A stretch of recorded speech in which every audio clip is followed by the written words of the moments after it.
Good day everyone. Here we are at EE 323 Renewable Energy. And we are the Uncanny Counter. My name is Karen Joy B. SERAFICA as a hustler, Tom A. Castillo as a hacker, DEZYLYN G. MATEO as a hipster. And now, we will discuss the wind turbine. Wind turbine and the operating principle. Wind turbine is a type of renewable energy that harnesses the power of wind to produce electricity. The basic idea is that the wind turbine uses rotor with attached blades to collect wind's potential and kinetic energy. Wind turns the blade, which is spin as shaft that is connected to a generator, which result in generation of electricity. We all know that the wind turbine can generate electricity by the using of the power of wind.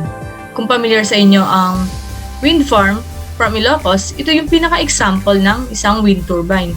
So, this is the basic principle or ideas how wind turbine works. It uses rotors with attached to blades kung saan iikot ito from potential energy to kinetic energy, kung saan mapapaikot nito ang mga wind blades which shaft will spin and now it will generate electricity.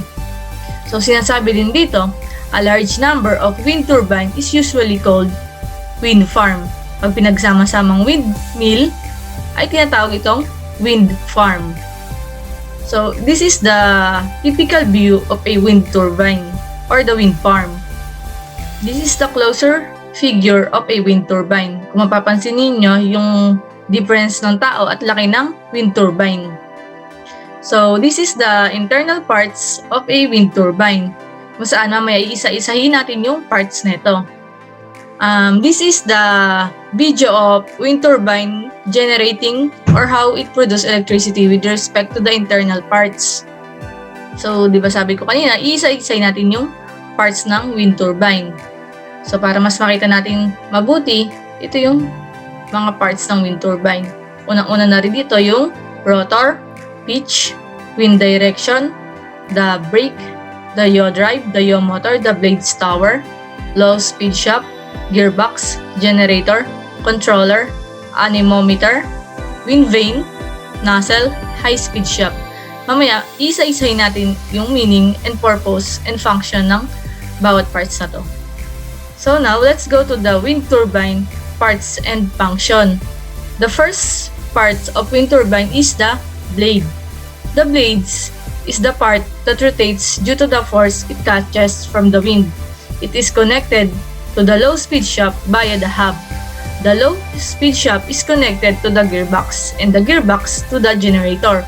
Once the blade rotates, it causes the rotation of generator, thereby generating electricity. Most wind turbine consists of 3 blades for maximum efficiency. So, tandaan natin dito na sinasabi dito, yung maximum efficiency ng wind turbine ay nagko-consist siya ng 3 blades. So, explain natin tong blade. So, di ba ang blades pag tumama yung hangin, yung force ng hangin, or nahaharness nito yung hangin, blades is the one that rotates or spin.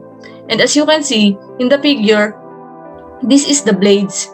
Kung saan connected ang hub. And kakot sa hub naman, meron tayong low speed shaft na connected din. Tapos, sumunod dito yung gearbox and the generator.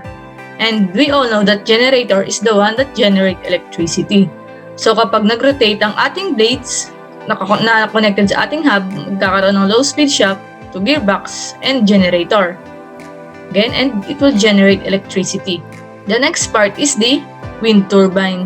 With respect to blade design naman, produce an amount of power. Wind turbine blades generally needed to be large and tall. It is shaped to generate the maximum power from the wind at minimum cost. Improvements in the design has produced new wind turbine which are more compact, quieter, and generates more power from less wind. Its length vary at around 50 meters with 107 meters, currently the longest from Siemens Gamesa. So ano ba mayroon dito sa blade design? In order to produce amount of power to generate electricity, the turbine's blade must be large and tall. Sabi dito, kailangan mataas at mahaba at malaki. So kung mapapansin niyo, yung wind turbine are constantly changing. So, bakit nga ba siya constantly changing? Kung saan nagbabago yung scale nito para makapag-generate siya ng electricity kahit mahina man yung bigay ng hangin or yung force ng hangin. So, it also stated here that the standard length of wind turbine is 50 meters.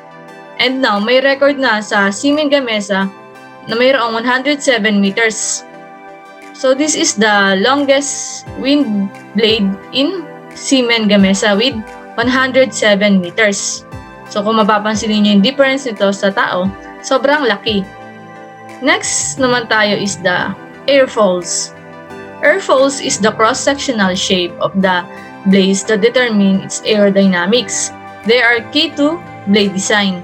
This airfoil design allows the blade tips of a wind turbine to move faster than the wind is moving, thus generating more power and more higher efficiency. Dito sa airfoils, let's define first the aerodynamics. Aerodynamics is the study of forces and resulting motion of the object through the air. So the engineers, specifically the mechanical engineer, is the one who design and study this blade. So sabi din nga dito na it is cross-sectional shape. Ito yung cross-sectional shape ng blade design natin, where it reduce the thickness toward to one end. So to cut it out this blade, ito yung magiging itsura niya. Kung saan meron tayong leading edge, spar cup, shear webs, and the trailing edge. So this is the different airfoil family design. Thin airfoil family design for medium blades. And isa naman is thick airfoil family for large blades. Tip region airfoil, 95% radius. Next is the primary outboard airfoil, 75% radius. Next is the root region airfoil, 40% radius. Ito naman tayo sa large blades. Tip region airfoil with 95% radius. Primary outboard airfoil with 75% radius. Root region airfoils with 40% radius. Kung mapapansin niyo, may sarili itong code kung saan engineers na ang nakakaalam nito. Here is the blade design. Wind turbine blades work by generating two aerodynamics forces. Aerodynamics forces is the behavior of the wind once it touches a certain object. So we have two types of forces, which is the lift and drag. This is due to wind and their airfoils. So lift force is perpendicular to the airflow and is in line with blade rotation, while the drag force is in line with apparent wind direction, which is in opposition of the blade motion. So drag increases in proportion to the frontal area of an object facing the wind. So this is the orientation of lift and drag. The side with the most curve generates low air pressure, while high pressure air pushes on the other side. This difference in pressure on both sides is actually the reason for blade rotation. In this picture, we can see the airfoils, which is the red one. Also, we have here the angle of attack, and we can see that the most curve is the low pressure, while the less curve is the high pressure. Here is now the question. Based on the figure illustrating the optimum angle of attack, which part of the blade is leading edge and trailing edge, front and back? So, the blade need to face the air according to the angle of attack. So, the less curve is the one facing the wind. So, in this wind orientation, the photo shows the front side and the back side, as well as the leading edge and trailing edge of the blade. So, in addition to its curved design, twisted and tapered blades further enhance its aerodynamics, with the combined effect of twisting and tapering the blade along its length improves the angle of attack, increasing speed, efficiency, and lift while reducing drag. Here is now the question. Based on the previous slides, what number of blades is the best design in consideration of all the factors in construction and operation of wind turbine. So, we all know that the best design number of blades 3. Next, we have already know that the rear of blade is curved more than the front. This varied shape causes a pressure differential when the air moves across the blade, which is what causes the blades to move. Because of the obstruction of the blade, air moves at a faster velocity behind the blade than in front of it. This is what sets the rotation of the blades in motion. So engineers must consider speed and drag in designing the blades to ensure the highest level of efficiency. For example, if too much drag is created by the obstruction of the blade, the power yield will be a lot lower.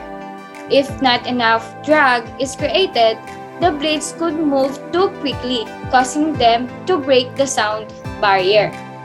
Here's now the question. Based on the figure illustrating the formula of lift and drag, what number of blades in consideration of all the factors in construction and operation of wind turbine? Here's the answer. The fewer blades, the better, since there will be less drag and an increase in efficiency. The number of blades increases the torque and reduces the optimum rotation speed. Having fewer blades reduces drag. So kapag mas konti yung blade, less drag dahil sa less obstruction at bibilis yung pag-ikot. Samantalang pag dinimihan natin yung bilang ng blade, ang tataas yung torque at babagal yung ikot. One blade. Because of the decreased drag, one blade will be the optimum number when it comes to energy yield. However, one blade could cause the turbine to become unbalanced, and this is not a practical choice for the stability of the turbine. So sabi nga kanina, mas konti blades, mas mabilis yung takbo. Yun nga lang, ang disadvantage ng one blade is too much imbalance, kaya may malaking posibilidad na magbe-break yung system.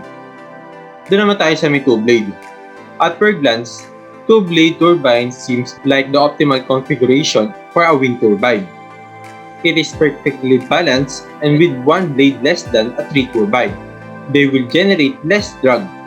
So compare kanina sa one blade na imbalance, ang two blade is perfectly balanced. So why are not all turbines made with two blades kesa sa three blade na may one blade less than yung two blade sa three blade?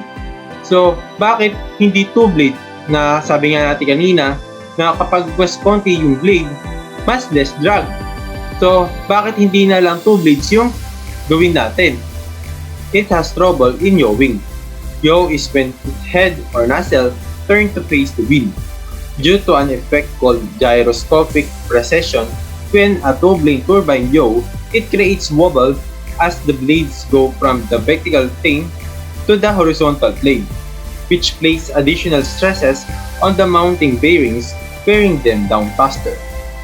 So kapag more than 3 blades naman ginamit, any number of blades greater than 3 will create greater wind resistance, slowing the generation of electricity and thus becoming less efficient than a 3-blade turbine. So sabi nga kanina na kapag mas maraming blades, mas babagal yung ikot. At syempre, kapag mabagal yung ikot, kukunti yung na-generate na electricity. So the ideal number of blades is 3. For these reasons, turbines designed with 3 blades are the ideal compromise between high energy yield and greater stability and durability of the turbine itself. Next, gearbox. The component which converts the slow rotation of the slow speed shaft into faster speed. This is needed simply because the rotation of the slow speed shaft is usually not enough to our generator to achieve a grid quality voltage output. Most generators needed to be turned at 1,500 RPM for 50 Hz and 1,800 RPM for 60 Hz. In a way, it is feasible for a turbine blade to move that fast. Kung ano ba purpose ng gearbox? So yung ikot ng blade base sa hangin is hindi enough para mapaikot yung generator para mapag-produce ng grid quality voltage. So ang purpose ng gearbox is in order to produce a grid quality voltage sa pamamagitan ng pagko-convert ng mabagal na ikot ng blade papunta sa mabilis na ikot para mapaikot niya ng mabilis yung generator para makapag-produce ng grid quality voltage. So what is the gearbox ratio? So ang ratio nila is 90:1.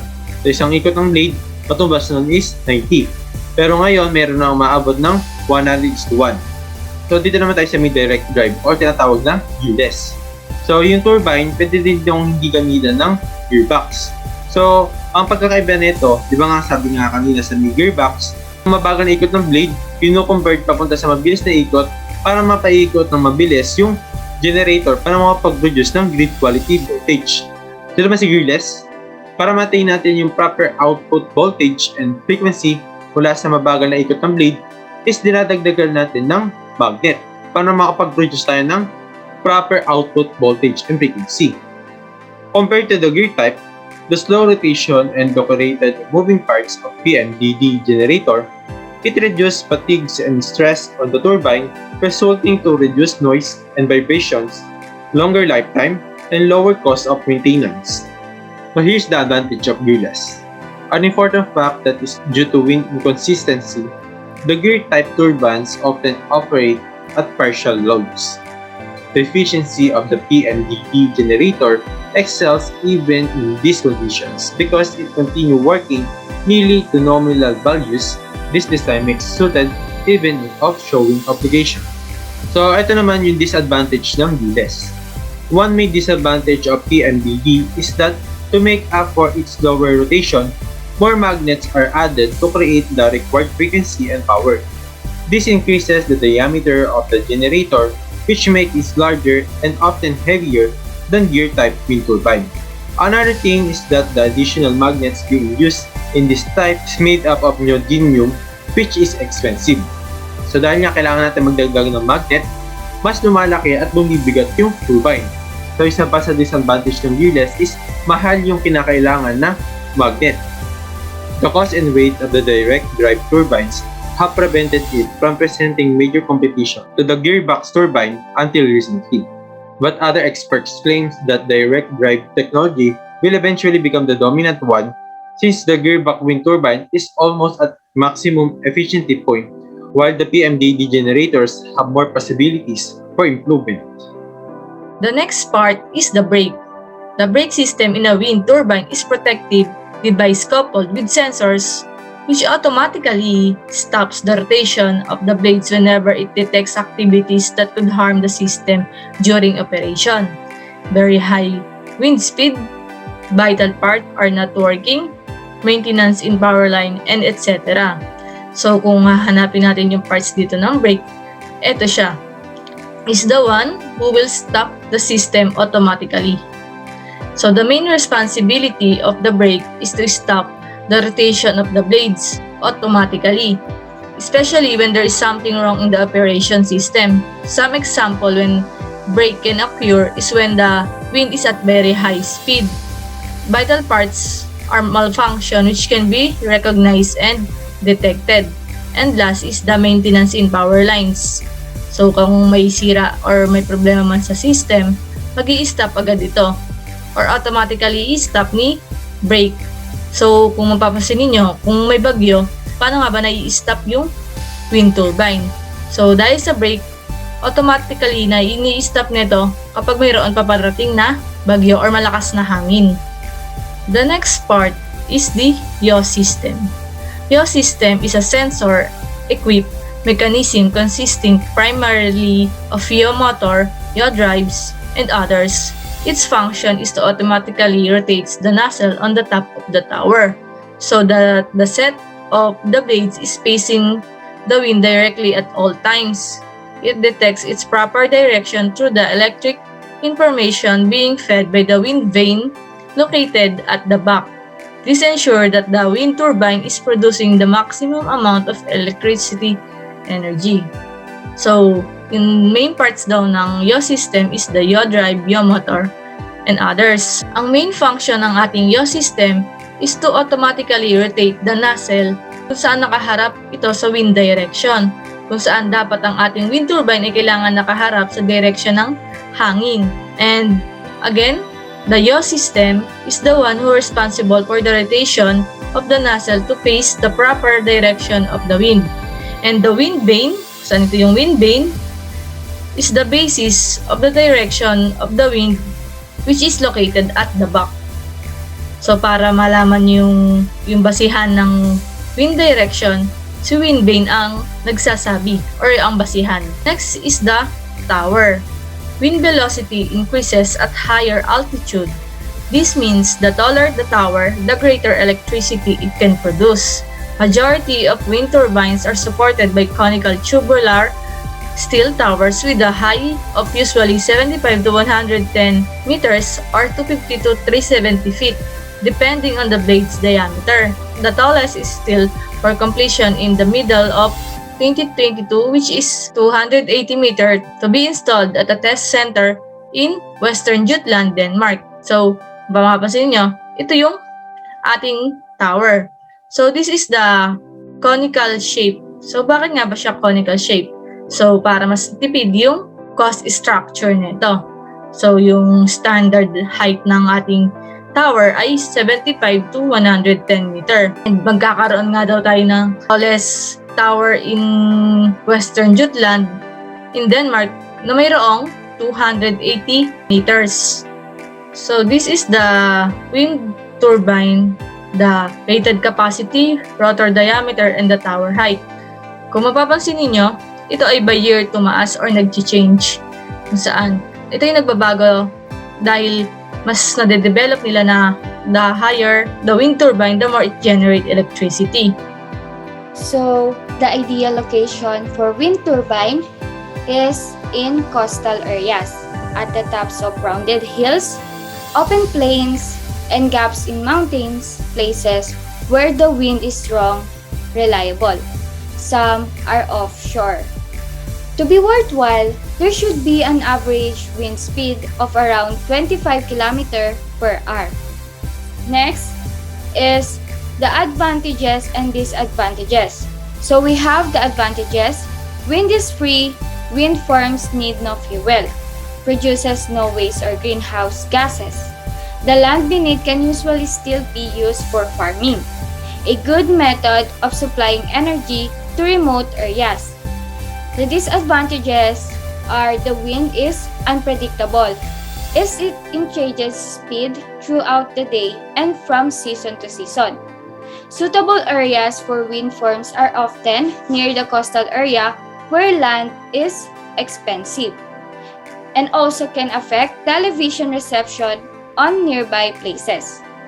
So, this one is the largest wind farm, which is the Gansu, that has 7,965 capacity, but it is still in progress, and the target of China is 20,000 capacity. And also here are the other wind farm. So, this is the picture of Gansu wind farm. So, these are the other information about Gansu wind farm. The Gansu wind farm is a group of large wind farms under construction in West Gansu province in China. In 2008, construction began on a 750 kilovolts AC power line to carry electricity from the wind farm, and construction of wind farms themselves started in August 2009. In November 2010, officials announced the completion of the project first phase, involving the installation of over 3,500 wind turbines with an installed capacity of approximately 5,160 megawatts. It has an estimated cost of 120 billion Chinese yuan. The project is being built by more than 20 developers. Next is Burgos Wind Farm. So ito yung largest wind farm sa Southeast Asia na matatagpuan sa Burgos, Ilocos Norte, Philippines. So meron siyang 150 megawatts. The estimated cost for the construction of the wind farm was $450 million, which has completed in 2015. So located siya within 600 hectares site.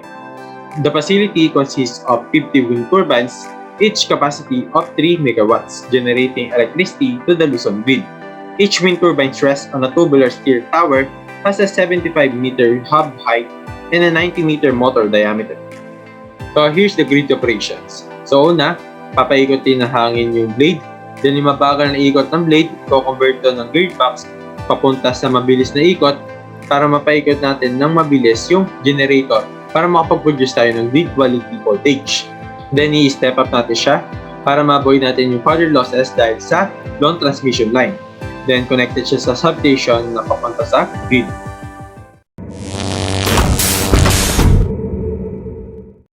To continue our discussion, let's talk about hydrogen power plant. Hydrogen power plants in terms of description. Hydrogen power plant is a concept designed for a new widespread source of electricity. Essentially, it is a facility which uses hydrogen to produce electrical energy. It is stated here that hydrogen power plant is one of the most renewable energy sources that produces electricity. Yung hydrogen na ginagamit dito is a pure substance and that does not use any other compounds to generate electricity. Next, working principle. Large tanks of liquid hydrogen will feed into thousands of hydrogen fuel cells. These fuels are solid structures containing an electrolyte, fluid, and two terminals much like batteries. Para mapatakbo natin ang mga large tanks, gumagamit ito ng hydrogen fuel cells or 1,000 of hydrogen fuel cells. So ano nga ba yung two terminals na sinasabi dito? Ito yung mas tinatawag na positive or negative. Pag in terms naman sa batteries, tinatawag itong anode at cathode. The reactants flows into the cells. In this case, hydrogen and oxygen, they may intermingle with the electrolyte to produce an electrical charge and water as byproduct. The water flows out another port while the electricity is siphoned off the terminals and held in gigantic multi-ton batteries. The electricity resides in the batteries until it's needed, in which case it is sent out through the local power grid just like another type of power plant. So para mas maintindihan natin itong working principle, kailangan natin alamin yung principle ng battery kung saan papakita natin at i-explain mamaya. So here it is, the battery parts and function. Now let's briefly discuss the battery parts and function. There are three main parts of the battery: the electrolyte, the anode, and the cathode. The first one is the electrolyte. Electrolyte is a chemical compound that conducts electricity by changing into ions when melted or dissolved into a solution. It can be liquid or phase-like substance. Sinasabi lang dito ang electrolyte is a phase of changing into ions when melted or dissolved into a solution. Example nito is ammonium chloride or NH, chlorine, zinc chloride, potassium hydroxide, or KOH, so on and so forth. The next one is the anode. Anode is the negative or reducing electrode that releases electrons to the external circuit and oxidizes during electrochemical reaction. So para mas madali maintindihan, anode is the negative electrons. Example nito is the zinc, metallic, lithium, and lead. The last one is the cathode. Cathode is the positive or oxidizing electrode that acquires electrons from the external circuit and is reduced during the electrochemical reaction. Para mas madaling matandaan, cathode is the positive electrons. Mga example nito is manganese dioxide, carbon, lead diode, and copper. So now, this is the schematic diagram of a battery, kung saan ito ang ating electrolyte, the anode, and the cathode. In the middle of it, meron tayong semi-permeable barrier. The primary function of the separator is to prevent physical contact between the anode and the cathode while facilitating ion transport in the cell. So, the electrolyte is a chemical that allows an electrical charge to pass between the two terminals. The electrolyte puts the chemical required for the reaction in contact with the anode and cathode, therefore converting stored energy into usable electrical energy. While the battery is discharging and providing an electric current, the anode releases lithium ions to the cathode, generating a flow of electrons from one side to other. At the anode, the electrode reacts with the electrolyte in a reaction that produces electrons. These electrons accumulate at the anode. Meanwhile, At the cathode, another chemical reaction occurs simultaneously that enables the electrode to accept electrons. Again, on the side of anode, excess electrons are being produced. By the cathode, the electron acceptor is produced. To interconnect the two, anode or the excess electron will travel across the cathode and the cathode will accept. Diba ang cathode natin ay acceptor. And the cycle will continuously run. So this is the main parts of a battery. The cathode cover, the gasket, the insulator, the center pin, the anode container, the cathode, the anode LED, the anode, separator, PTC, safety vent, and the cathode lid. So kanina nga na-explain na natin sa schematic diagram kung ano ang nangyayari sa battery and how it generate electricity. So para mas maintindihan, ito yung pinakasagot. Battery, how it works. There are a couple of chemical reactions within the battery. At the anode, the electrode reacts with the electrolyte in a reaction that produces too many free electrons. As a result, these free electrons repel each other and try to go to a place with fewer electrons. Meanwhile, at the cathode, another chemical reaction occurs simultaneously that enables the cathode electrode to accept electrons. In a battery, the only place to go is to the cathode, but the separator keeps the electrons from going straight from the anode to the cathode within the battery. When the circuit is closed, a wire connects the cathode and the anode, and the electrons will be able to get the cathode. So, ito ang ating alkaline battery construction, kung saan meron tayong positive terminal and the negative terminal, the zinc can, the plastic gasket, the consumed zinc, the electrolyte paste, the cathode mix, and the carbon rod. Now, here's the chemical reactions that taking place within a zinc-carbon battery. Meron tayong mga different types of batteries. Siyempre, meron silang iba't ibang chemical reactions. Next is the working principle of hydrofuel cell. Fuel cells works like batteries, but they do not run down or need recharging. They produce electricity and heat as long as fuel is supplied. A fuel cell consists of two electrodes, a negative electrode or anode, and a positive electrode or cathode, sandwiched around electrolyte. A fuel such as hydrogen is fed to the anode and air is fed to the cathode. In a hydrogen fuel cell, a catalyst at the anode separates hydrogen molecules into protons and electrons, which takes different paths to the cathode. The electrons go through an external circuit, creating a flow of electricity. The protons migrate through the electrolyte to the cathode, where they unite with oxygen and the electrons to produce water and heat. So para mas ma-visualize natin, here's the diagram of working principle of hydrogen fuel cell. So the hydrogen is being supplied on the anode and the oxygen is the one that's being supplied on the cathode. So when the diatomic molecules of hydrogen reacts with the catalyst made of platinum, the hydrogen molecules are being split into two particles, which is the protons and electrons. Makikita natin dito.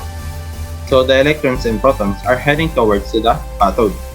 Pero dahil sa proton exchange membrane, yung proton lang yung allowed to pass to this side. So ang mangyayari sa electrons, dadaan siya sa different paths, which is the connecting wires with a certain load. So on this side, mag-unite na yung protons and electrons. With the aid of catalysts, they are combined with the oxygens.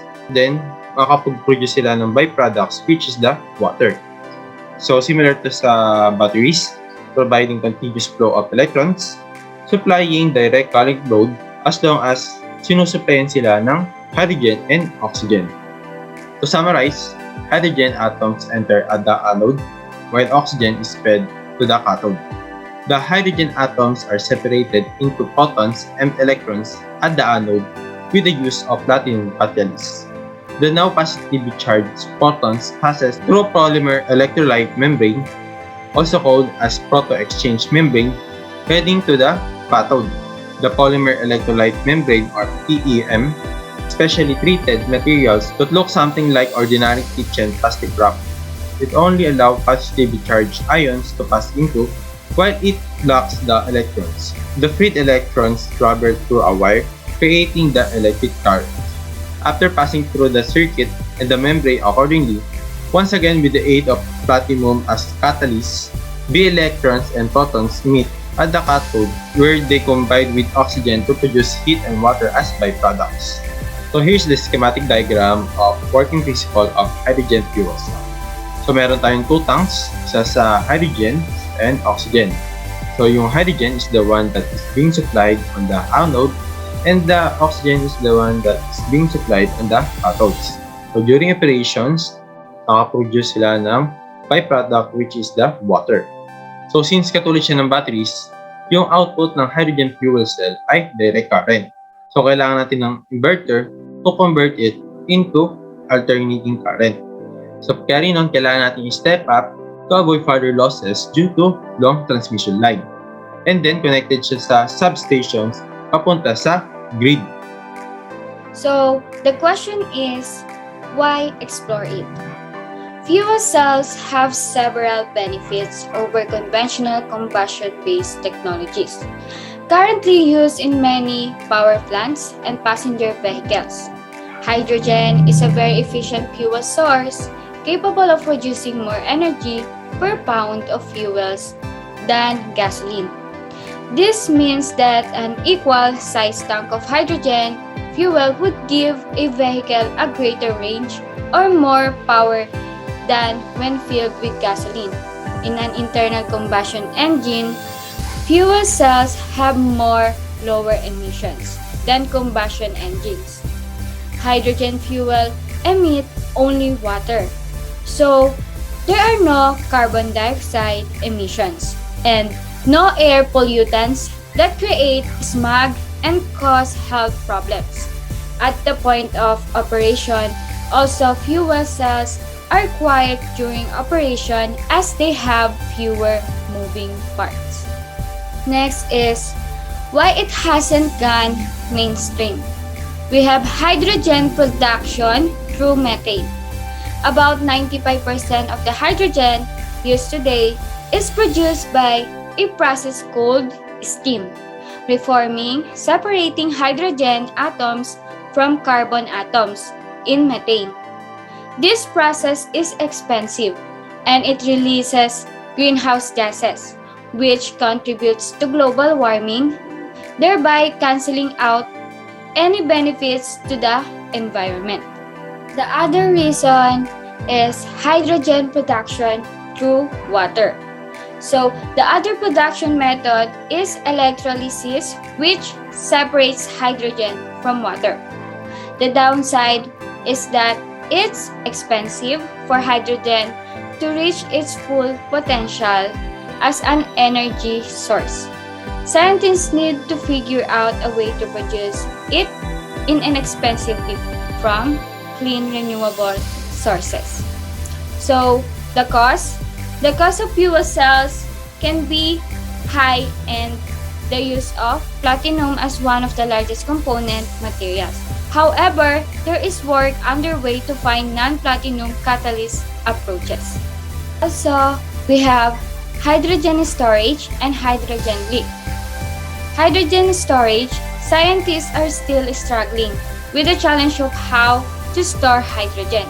Because it has such a low energy density, hydrogen needs to be kept under strong compression to be a reliable fuel source, necessitating strong tanks and heavy-duty fueling lines, as there is currently no mainstream system of storage and distribution for hydrogen fuel. This is a major practical disadvantages. So, hydrogen leak can occur during many steps of its production and use.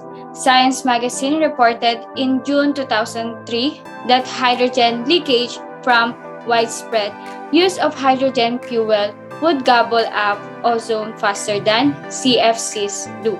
And let's proceed to the latest development, the Long Range Energy Generation Project. So, this consists of 485 megawatts facility being equipped to run on a mix of natural gas and carbon-free hydrogen. Is nearing completion at the site of a former aluminum smelter on the banks of the Ohio River. So the facility first will burn a fuel blend that includes 5% hydrogen in a General Electric company H-class gas turbine. So the plant is intended to transition to 100% green hydrogen over the next decade by relying increasingly on renewable energy to power electrolysis machines that split water into hydrogen and oxygen elements. Siemens Energy. Constructions begin on large green hydrogen power plant, part of unique baseload solar project. So sinasabi dito ay part daw siya ng solar project. Siemens Energy will operate the unique 170 euro facility in a remote part of French Guiana, which provide 10 megawatts of power during the day and 3 megawatts at night. So yung Siemens Energy daw, nag-ooperate siya with 170 euro, kung saan nagpo-provide dito ng 10 megawatts sa araw at 3 megawatts naman sa gabi. A unique base load renewable project that combines the world's largest hydrogen power plant with a 16 megawatts machine for electrolysis of water, a 3 megawatts fuel cell, 55 megawatts of solar panels, and 20 megawatts or 38 megawatts hour of batteries has begun construction in French Guiana. It was studied in Collins 2021. So kung mapapansin niyo, parang maliit itong hydrogen power plant kasi tingnan, sinasabi to, nag-run siya ng 16 megawatts. Siemens Energy is currently developed and still in the construction kasi kung mapapansin niyo, ito ay 2021 lamang. And the engineers are still studying kung paano pa mapapabilis or mapapaganda ang pagpuproduce ng electricity using the hydrogen power plant. So that's all for today. Thank you.